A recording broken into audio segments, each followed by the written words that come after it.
ধর্ষণের প্রতিবাদে শিক্ষক শিক্ষার্থীদের স্লোগানে উত্তাল ঢাকা বিশ্ববিদ্যালয়।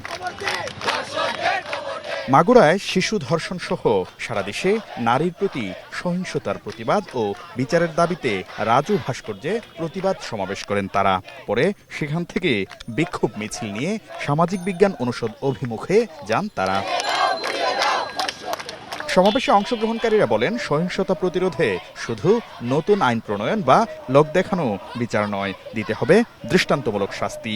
প্রত্যেকটা ধর্ষণের বিচার যাতে হয়, সেই ধর্ষকরা যত ক্ষমতাধর ব্যক্তিদের মাধ্যমে সমর্থিত হোক না কেন, সকলের বিচারের জন্য আমরা দাঁড়িয়ে আছি। আইনগুলো কার্যকর করে দেখান। আপনাদের হাতে ধর্ষক আছে, আপনারা জানেন ধর্ষক কে, উপযুক্ত প্রমাণ আছে, তাহলে কেন আসিয়ার বিচার করতে 90 দিন আপনাদের লাগবে?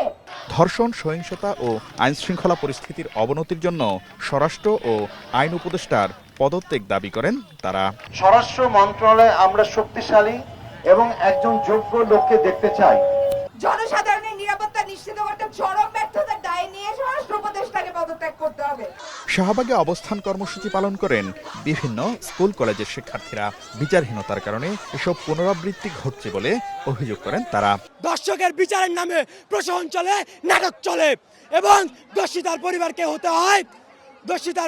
হতে হয় বিভিন্ন লাঞ্ছনা বঞ্চনার শিকার। যদি আমাদের আইন শৃঙ্খলা বাহিনী বেশি চালাক হয়ে থাকে, তাহলে ধর্ষকরা বাইরে কেমনে ঘুরতেছে, কেন ঘুরতেছে? সর্বোচ্চ শাস্তি মৃত্যুদণ্ড, এবং এমন মৃত্যুদণ্ড যেটা জাতি মনে রাখবে যে কিভাবে একজন নরপিশাচ ধ্বংস হয়ে যায়। ধর্ষণ ও নারীর প্রতি সহিংসতার প্রতিবাদে ঢাকা বিশ্ববিদ্যালয়ের অপরাজেয় বাংলার পাদদেশে মানববন্ধন ও প্রতিবাদ কর্মসূচি পালন করেন সাদা দলের শিক্ষকরা। নারীর পোশাক নিয়ে কটাক্ষ বন্ধ করার পাশাপাশি ক্যাম্পাসে যৌন হয়রানি রোধে নিপীড়ন প্রতিরোধ সেল আরও সক্রিয় করার দাবি জানান শিক্ষকরা। যদি সরকার একটি বিচার করতে পারে, মানুষ সেকেন্ড টাইম আর এরকম আরেকজন সামনে আগাবে না। অ্যাটলিস্ট তার মধ্যে ভয়টা কাজ করবে যে আমি এই ধরনের কাজ করলে আমাকে এই রকমের বিচার হবে। আসিয়ার এই দুষ্কৃতকারীদের সবার বিচার অনতিবিলম্বে বাংলাদেশে করতে হবে। নারীর প্রতি সহিংসতা রোধে সরকার কঠোর পদক্ষেপ না নিলে কর্মসূচি চালিয়ে যাওয়ার হুঁশিয়ারি দেন শিক্ষক শিক্ষার্থীরা। শাকির আহমেদ, সময় সংবাদ, ঢাকা।